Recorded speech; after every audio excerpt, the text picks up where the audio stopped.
তো বাই হল ও বইলে গিয়া তোমার বালা রেঞ্জের মাল দাগ করবো বর্তমান ওগো দেখতে পারবে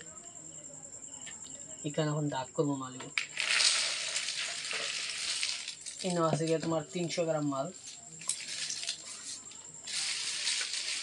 এবার যদি লাগে এটা কন্ট্যাক্ট করতে পারবা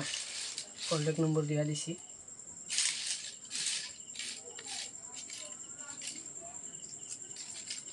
ও মাল কতটা দেখাই আরো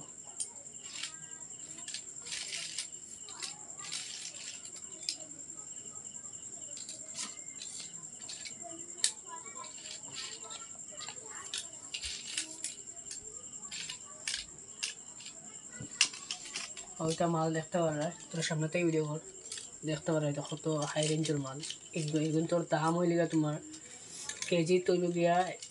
তোমার 2 লাখ করে পড়বে কিন্তু কেজি মাল পুরা হোক না জোর ধরাও দেবো পিলা ডাকছে আওয়াজ আছে না তে ওগুন তোরা তোরা তুই মানে দাগ অলরেডি করা আছে কয়েকটা মাল হরাইতে লাগবে ও মাল ও মাল হরাইতে লাগবো ও পিছনে এটা মাল এই রেঞ্জে যাইতো না এটা লাগে হরাই দিয়া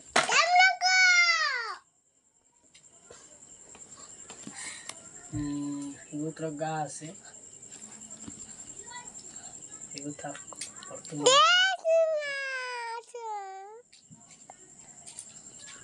তা ওইটা রেঞ্জের মাল যাইতো না হরাই দিয়া